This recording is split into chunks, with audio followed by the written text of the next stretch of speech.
여러분 반갑습니다. 요한복음 주해와 설교 네 번째 시간 이제 함께 나누어 보도록 하겠습니다. 요한복음 먼저 우리가 좀 살펴볼 본문은 2장 13절에서 24절까지 25절까지군요. 13절에서 25절까지 함께 논의해 보도록 그렇게 하겠습니다. 너희가 이 성전을 헐라 내가 사흘 동안에 세우리라. 너희가 이 성전을 헐라 내가 사흘 동안 세우리라고 하는 이런 본문의 말씀이 중심 구절이 되겠습니다. 본문을 한번 제가 읽어 보겠습니다. 본문 묵상을. 나다나엘을 만난 사건이 가나 혼인 잔치의 첫 번째 표적으로 이제 나다나엘을 만나시고 이제 가나 혼인 예식이 표적으로 이어지게 되지요. 다시 이제 가나에서 이 첫 번째 이루어졌던 표적은 또 어디로 가냐 하면 성전 청결에 대한 이제 논의를 향해서 걸어가고 있습니다. 가나 혼인잔치에서 물이 변하여 포도주가 되게 하신 사건을 통하여 예수님께서는 그분이 새 시대를 가지고 오셨음을 말씀하셨지요. 그리고 그 새로운 시대는 유대교가 제공해 줄 수 있는 단순한 변화의 한계를 넘어서 참된 변화, 진정한 변화의 길을 약속하고 있었습니다. 변화의 길을 제시해 줄 것임을 알려주고 있습니다. 유대교가 고작 외형적인 청결에만 관심을 기울이고 그 문제만을 해결해 주는 데 반해서 우리 예수님이 가지고 오신 새로운 시대는 근본적인 변화를 이루게 될 것을 상징하고 있는 것이죠. 그렇다면 이러한 근본적 변화는 무엇을 통하여 성취될 것인가? 이 근본적인 변화가 무엇을 통해 성취될 것입니까? 그에 대한 답이, 이 근본적 변화가 무엇을 통해 성취될 것인지에 대한 답이 실마리가 되는 단서가 마리아의 간청을 거절하시면서 말씀하셨던 내 때에 대한 말씀인데요. 내 때가 아직 이르지 않았습니다 라고 말씀하셨지 않아요? 주님이 말씀하신 때가 언제일까요? 그것은 십자가에서 죽음과 부활의 역사를 이루어내실 때를 말하고 있는 것입니다. 십자가와 부활을 통하여 예수님으로 인하여 임하게 될 새로운 시대가 온전하게 될 것이다. 그러니까 새로운 시대를 어떻게 가져오신다고요? 예수님의 십자가와 부활을 통해서 새로운 시대를 도래케 하실 것이다. 이렇게 본다면 예수님께서 단지 유대인의 성전을, 그래서 이 성전 청결 사건으로 알려져 있는 말씀은 예수님께서 단지 유대인의 성전을 그저 청결하게 하는 분이 아니다라는 것을 분명히 알게 해줍니다.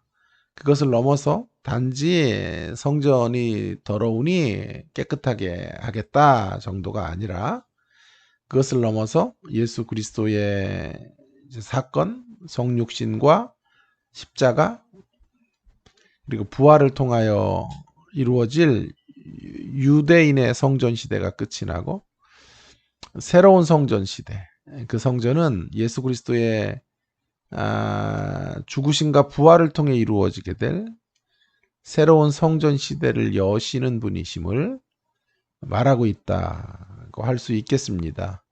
예수님은 지금 나는 새로운 성전이라고 말씀하시는 것입니다. 이전에 이제 성전은 돌로 지은 옛 성전인데, 돌로 지은 옛 성전이 아니라 예수님이 부활로 인하여 새로운 뉴 성전이 되셨고, 새로운 성전이 되시고, 그 예수 안에 거하는 자들을 한 몸 되게 하사 하나님의 성전이 되게 하시는 것이죠. 여기서 예수님께서 이루시려는 새로운 시대의 특징을, 새 시대의 특징이 뭔가 하는 것을 우리에게 분명하게 알려줍니다. 그것은 새로운 시대의 특징은 어느 분의 표현처럼 건물 중심의 패러다임이 아니고, 건물 중심의 패러다임이 아니라 사람 중심의 패러다임. 건물이 아닌 사람 중심의 패러다임인 것을 말해줍니다. 이러한 맥락에서 우리가 근본학기 교과서로 사용하고 있는 NIV 요한복음의 저자 게리 버지라는 이런 분은 이렇게 말을 하고 있죠. 한번 읽어보겠습니다. 두 번째 주제, 그러니까 성전 청결. 두 번째 주제는 이 이야기의 기독론적인 메시지에 중점을 둔 것이다. 역사적 수준으로 보자면 예수는 그 당시에 주요 종교 기관과 대결을 하고 있습니다. 그런데 아이러니한 것은 그의 마지막 진술에 암시되어 있는 내용은 장차 무엇인가가 파괴될 것이고, 성전인지 그의 몸인지 어쨌든 파괴될 것이고, 3일 후에 그 무엇인가가 다시 일어서게 될 것이다. 뭔가가 파괴되고 일어서게 될 것이다 라고 말씀하고 있어요. 예수의 성전 제도의 부족한 점들, 예수님은 성전 제도의 부족한 점들을 지적하고 있는 것입니다. 그 성전 제도가 무엇이 부족한가 하는 것들에 대해서 분명하게 알려주려고 하시는 건데요. 그는 성전의 잘못된 방향과 그것의 깨어짐과 대면하고 계십니다. 성전이 잘못된 방향으로 가고 있고 그것이 깨어지게 될 것이다 라고 하는 것을 예수님께서 그 깨어짐과 대면하고 계시다 라고 말할 수가 있겠습니다.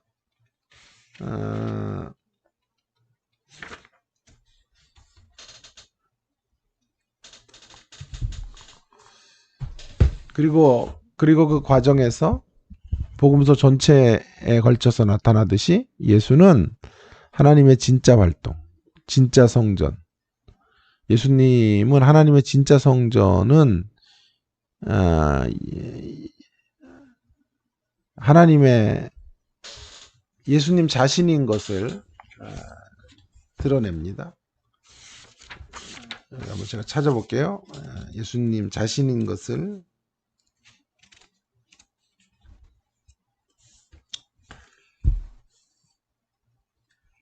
예수는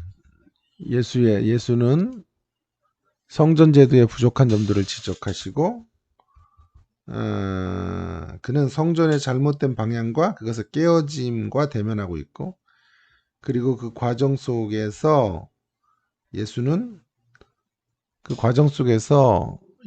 하나님의 진짜 활동, 진짜 성전은 다름 아닌 예수님 자신이라는 것을 지적하십니다. 다른 말로 하자면 유대인들의 종교적 열정의 초점은 이제 새로운 사람으로 대치되고 있는 것이다. 자, 건물 중심의 패러다임이 아니라 어디로 가고 있다고요? 버지가 말하고 있는 것처럼 건물 중심의 패러다임이 아닌 새로운 사람으로 대치되고 있다. 새로운 사람. 누구죠? 예수님이죠. 버지도 이게 틀렸네요. BUR. 버지. 라는 학자의 말입니다. 그리고 그 대체는 폭력적이고 기적적인 죽음과 재탄생을 통해 나타나게 될 것이다. 그 사실을 우리에게 분명하게 알려주고 있죠. 이러한 새로운 시대의 패러다임을 이해하지 못하는 이것을 이해하지 못하는 건물 중심의 패러다임에 갇혀있는 옛 시대는 주님의 호된 책망과 심판의 대상일 수밖에 없다는 것을 본 이야기는 역설하고 있습니다. 우리는 어느 시대에 속해 있는가 하는 것을 좀 생각해 보면서 묵상할 필요가 있겠습니다. 이론적으로 어디에 속해 있느냐가 아니라 이론적으로는 우리는 새로운 시대에 속해 있죠. 이론적으로 어느 시대에 속해 있느냐가 아니라 실질적이고 경험적으로 우리는 어느 시대에 속한 자로 신앙생활을 영위하고 있는가 하는 것입니다. 성도들에게 성전에 대해서 여러분 우리는 어떻게 가르치고 있나요? 버지의 도전은 여기서 한 걸음 더 나갑니다. 만일 예수님께서 우리의 교회를 방문하신다면 어떤 일이 벌어지게 될 것인가? 예수님께서 우리 교회에서 벌어지고 있는 일을 보시며 우리의 새 시대 가운데 우리들이 발맞춰가는 모습을 통하여 하나님을 영화롭게 찬양하고 우리의 모습을 보면서 우리가 새로운 시대에 걸맞게 살아가는 그런 모습 때문에 예수님이 하나님을 찬양하게 될까요? 우리 가운데 오셔서? 아니면 오늘 본문에 있는 것처럼 끈을 가지시고 채찍을 만드시겠는가 하는 것입니다.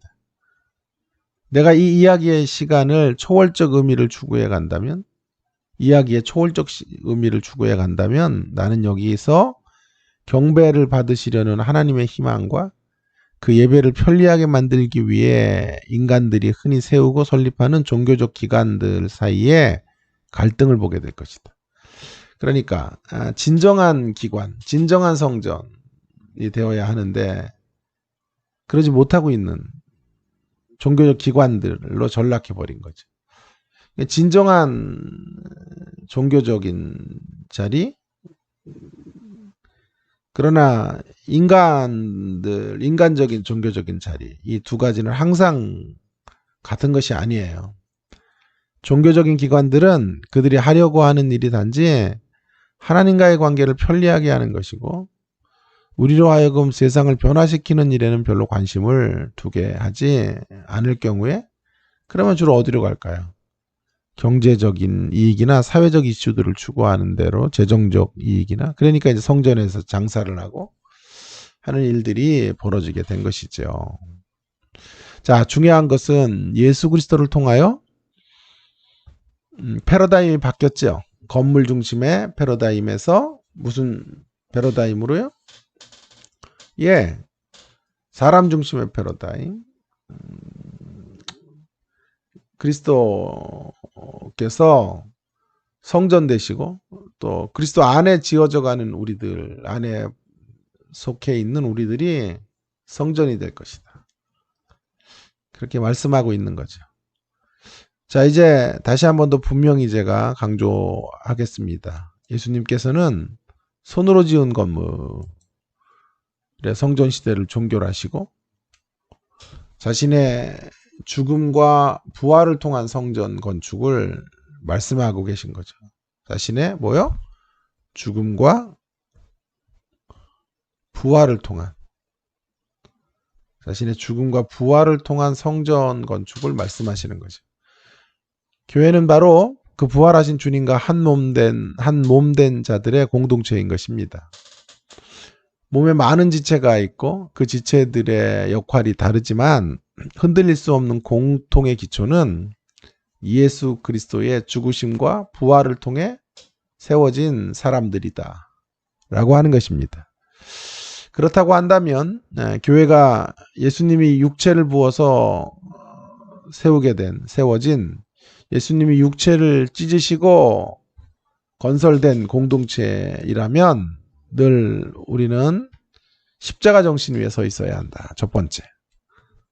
이 사실이 우리에게 주는 도전은 십자가 정신 위에 우리가 서야 된다. 십자가의 사람으로 변화되어야 한다라고 하는 것입니다. 십자가에서 우리의 옛 자아를 못 박은 사람들이기에 이제 십자가 외에는 자랑할 것이 없는 삶을 살아가야 되겠다. 또 십자가가 보여주는 희생과 섬김의 삶, 자기 내어줌, 이런 삶들을 살아가야 한다라고 하는 것입니다. 그런가 하면 두 번째로 예수님의 부활로 세워진 공동체가 교회라면 십자가만이 아니라 부활을 통해서 교회가 세워졌다면 교회는 다름 아닌 부활의 증인인 셈이에요. 부활의 증인. 부활의 능력으로 살아가는 사람으로 변화되어야 하는 것입니다. 예수님의 부활의 능력과 영광으로 허무와 무기력을 극복하는 사람들로 변화되어져 가는 것이 새 성전 되신 예수님이 우리에게 원하시고 요청하시는 분부일 것이다. 그렇게 말할 수 있겠습니다. 내가 너희에게 원하는 것은 더 폼나는 일을 하는 게 아니라 폼나게 변하는 것이다. 예수님은 오늘도 그렇게 말씀하십니다. 내가 너희에게 원하는 것은 폼나는 일이 아니고 뭐죠? 폼나게 변하는 것. 저 이런 거 잘 만드는 것 같아요. 그죠? 어록에 천재가 아닌가. 할렐루야. 한 두 분이 빈정이 상하셨는데 그러지 마세요. 자, 내가 너희에게 원하는 것은 폼나는 일을 하는 것이 아니라 폼나게 변하는 것이다. 예수님은 오늘도 그렇게 말씀하고 계시죠. 우리가 가져야 될 새로운 성전 개념이 무엇일까? 여러분 다시 한번 우리는 건물 중심의 패러다임에 멈춰 있는 것은 아닌가. 사람 중심의 패러다임으로 이제 바뀌어야 한다라고 하는 것이고요. 코로나19는 이런 패러다임을 더 가속화시킬 것이다. 그렇게 말씀드릴 수 있겠습니다. 지금 우리는 새 성전 시대에 걸맞게 새로운 성전 시대는 뭔가요? 예수님의 때를 이야기하시면서 새로운 성전이 십자가를 통하여 또 부활의 역사를 통하여 새로운 성전 시대가 도래하게 될 것을 말씀하셨죠. 그의 십자가와 부활의 때를 새로운 성전이 열리는 때라고 말씀하셨는데 그 십자가와 부활을 통해서 새로운 성전 시대를 이제 시작하시는 건데요. 그렇다면 교회는 십자가의 공동체이고 또 부활의 공동체로 이 땅을 살아가는 사람들이다 라고 하는 것을 잊어서는 안 될 것 같습니다. 자, 이제 계속 이어서 3장 요한복음 3장의 설교를 위한 묵상으로 가보겠습니다. 중심 구절은 제가 이렇게 잡아봤습니다. 진실로 진실로 내게 이르노니 사람이 거듭나지 아니하면 하나님의 나라를 볼 수 없느니라. 본문 묵상 들어가 볼까요? 세상은 평등하다, 공평하다라고 말하지만 실제로 세상 안으로 들어가 보면 불평등이 존재하고 있고 차별이 넘실대고 있는 모습을 보게 됩니다.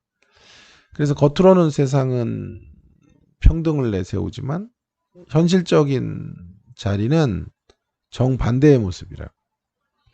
왜 그럴까요? 왜 세상은 이렇게 차별과 불평등이 가득할까요? 이유는 간단합니다. 사람을 우리가 철저하게 외모 판별법으로 바라보고 있기 때문이라고 생각이 듭니다.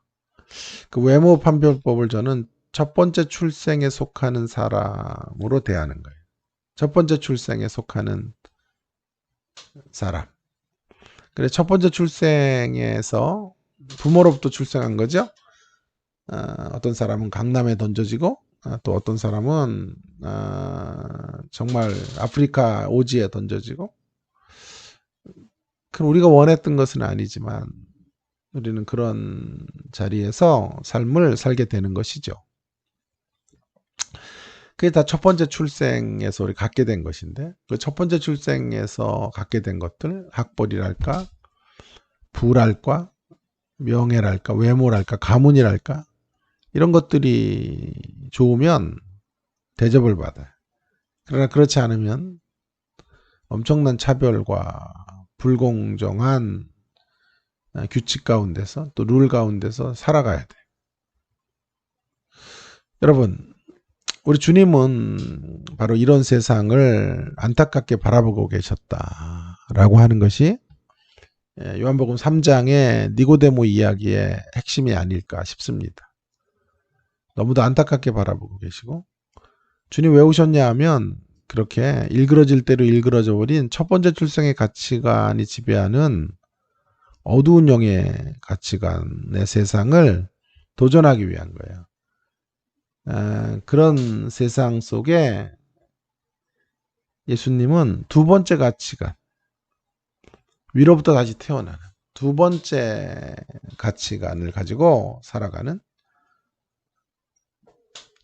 그런 두 번째 가치관이 지배하는 세상을 이제 만들어 가기를 원하셨죠. 우리 주님이 세상에 계시는 동안 가장 그래서 심각하게 다투었던 사람들은 죄인들이 아니에요. 철저하게 외모에 속하는 가치로 사람을 대하는 사악한 종교 지도자들이었다. 우리 주님이 세상에 계시는 동안에 가장 안타까워하셨던 것은 바로 그러한 세상의 외모 판별법의 가치관에 순응하고 있는 모습이라고 할 수 있어요.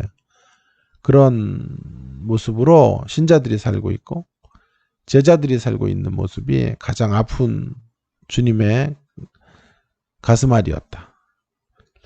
주님의 사역은 초지일관 바로 이런 세상을 도전하시는 일이었어요. 이를 통하여 그분은 연약한 제자들과 잠들어 있는 하나님의 교회를 깨우기를 원하셨죠. 이런 외모에 속하는 세상을 도전하시는 주님의 사역이 가장 분명하게 나타나는 장이 요한복음 3장이 아닐까 싶습니다. 흔히 이 얘기하려고 지금 이렇게 장황한 얘기를 했는데, 주님은 니고데모와의 대화를 통하여 우리들에게 그분이 찾고 계신 것이 무엇인지를 분명하게 밝히십니다. 정확히 말하면 오늘 본문은 첫 번째 출생의 기준법으로 사람을 바라보는 데 익숙한 세상 가운데서 우리 주님이 바라보시는 새로운 기준법, 그것이 무엇인지를 분명하게 제시하십니다. 사람이 거듭나지 아니하면 하나님의 나라를 볼 수 없느니라. 사람이 거듭나지 아니하면 두 번째 출생이죠. 거듭나지 아니하면, 다시 태어나지 아니하면 하나님의 나라를 볼 수 없느니라.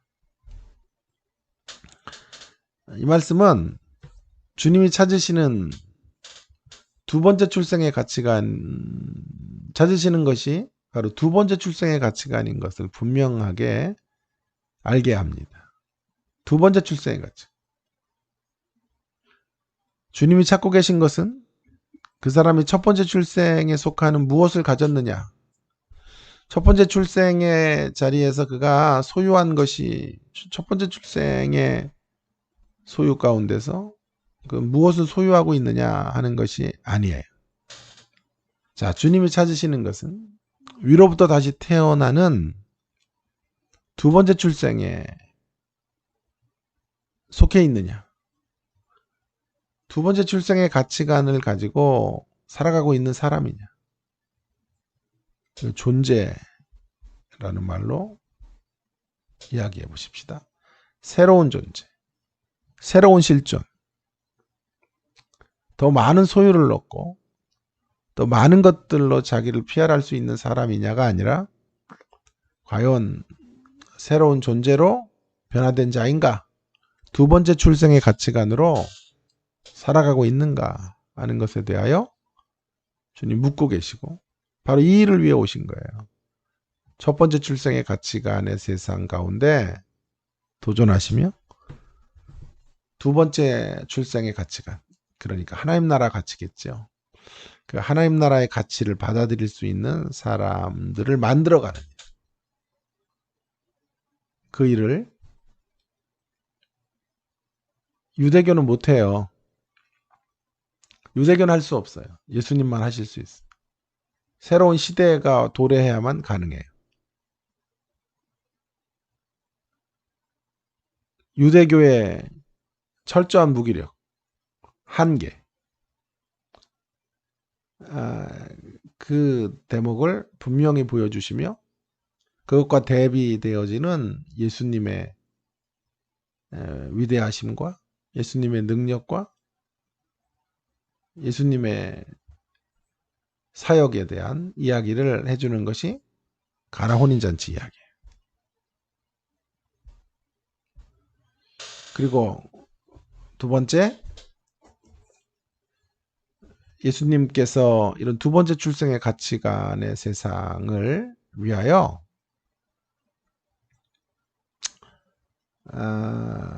옛성전의 시대를 허무시고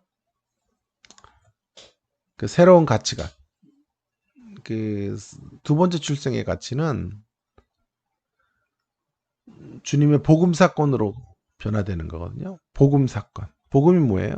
그리스도의 십자가와 부활이죠. 그럼 복음 사건으로의 변화의 역사를 이루기 위해 오셨고 예수님이 진짜 하시려는 것이 건물을 만들고 외적인 어떤 화려함을 만드는 게 아니라 존재 혁명을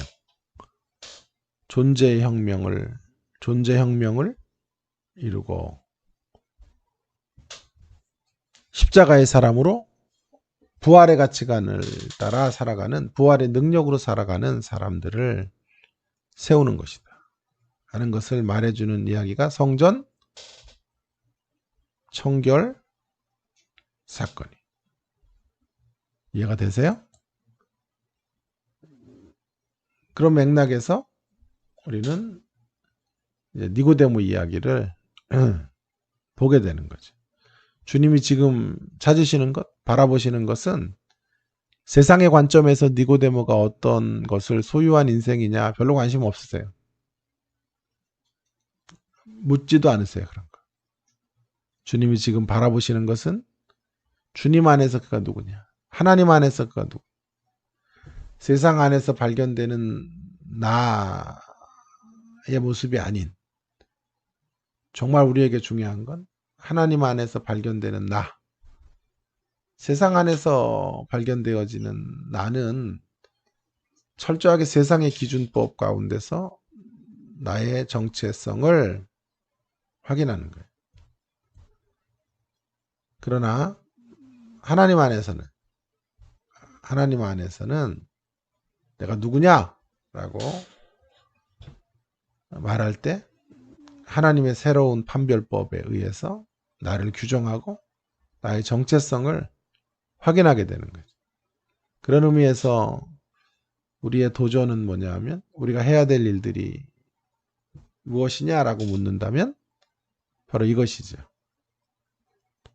첫 번째 출생의 가치관으로 지독히도 사람을 대하는 세상, 그 세상 가운데서 우리는 두 번째 출생의 가치관을 갖고 있는 존재들로 그 가치관으로 사람을 세우고 사람을 변화시키는 사역을 하는 것. 적용입니다. 첫 번째 출생의 가치관으로 사람을 대하는 사람들로 인해 상처를 받은 경험이 있나요? 있죠?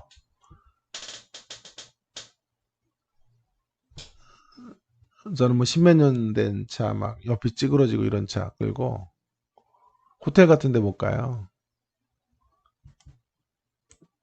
응? 화려한 데 못 가요. 받아주질 않아요. 첫 번째 출생의 가치관으로 사람을 대하기 때문에.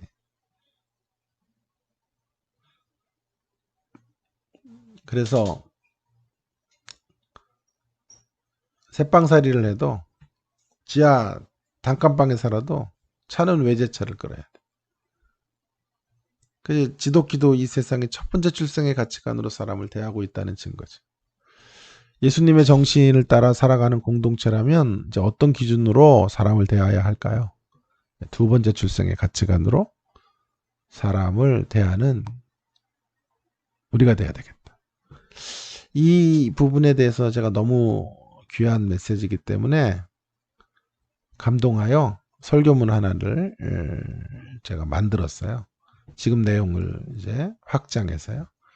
조금 후에 우리가 이 설교문도 들여다보도록 그렇게 하겠습니다.